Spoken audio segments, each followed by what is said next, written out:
Now, when you go from those activities, this is where we start going to the tipping point. Within those activities, if you keep doing what you've been doing, what's going to happen to the future? So if this individual doesn't hold their staff accountable, all of a sudden the future looks like it's relatively clear, right? Let me just make sure we get this up here. Whoop, there it is. The team really does what they want. The person with the most tenure, or the higher the D, runs the department, not the leader. Their peers look at them, or their people above them, bench strengths. I can tell you, we do a ton of work on competency development and outlines for corporations. It is a massive pain, second line, third line, fourth line, bench strength development.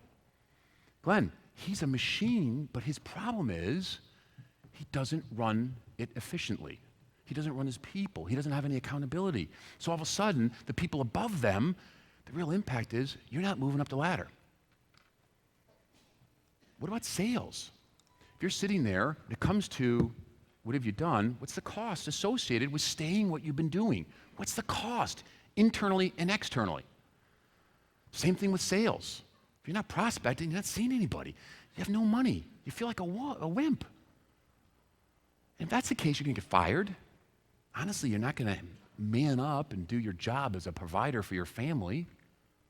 You feel terrible about yourself. That's what life is right now because of your barrier. This is what it is. The question now becomes is if you weren't afraid of that barrier, if you didn't have that emotional attachment to the need for approval, the fear of rejection, we need the tipping point. So if we had the ability to change, what would it look like? My team would run efficiently. I'm going to have to probably get some new people. We will get stuff done. I will look myself in the mirror at night and be okay with what I see. I don't think anyone deserves to look at the mirror at night. I did it. Listen, I first got started. I am a walking mental, emotional cripple when I first got started. I used to vomit in garbage cans when I had to make prospecting calls. I would sweat right through suits. It was disgusting. How the hell Stephen and Mark didn't fire me, God knows. Right? Knock on wood. We are where we are now. But when we look at these things, and these are the outcomes you have, what are the outcomes you would want if you were not afraid? So when it comes to prospecting, you want to have the capacity to fill your calendar.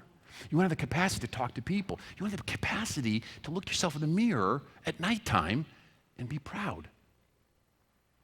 Man, there's nothing worse, I think, than when you brush your teeth and you don't even want to stare yourself in the mirror. You don't even want to look. You brush your teeth with your head down because you're ashamed of who you are. Sometimes you're ashamed of what you did or didn't do during the day. Salesman is easy stuff. It really is easy. Technically it is. It's all the emotional crap that gets us.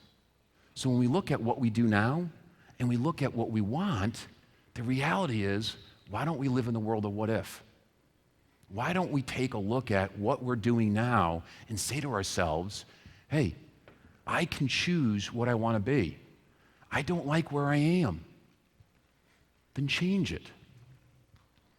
Look at what the world's going to look like if you have the courage and the commitment to live in the world of what if. Stop thinking about it. You're going to get on the airplane today or drive home. You're going to go through all these notes. Everyone said some good stuff to you guys. You've heard a ton of good stuff. When you look at all these things, part of your brain's going to say, man, that's really cool. I'll do that later. That's really cool. When I have enough money, I'll have enough courage. I'll do that. No, man. When you look at your stuff, when you're getting on the airplane, you write down your 3 or 4 absolutely crucial things that you want to drive, you want to do, you want to accomplish based on what you learned in the school. Constantly ask yourself the question, what if? What if I wasn't afraid? What if I asked one more question? How many of you, for the next 10 days, try to walk with a business card or a 3x5 card in your pocket and write the word what if? We have rocks made up. And there's sand rocks that we get at beaches. The company will write and describe whatever you want in them. We have some rocks that say no excuses.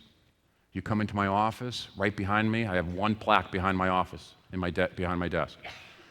Give me results, not excuses. Can't accept excuses. It doesn't help you, it doesn't help the business, it doesn't help the client. It doesn't help us being ourselves. So when you look at this stuff that you're learning, ask yourself, if I just did a little more, if I actually confronted my fears just a little bit, what would happen? Would I be proud of what I see in the mirror? Thanks for having me, guys. Take care.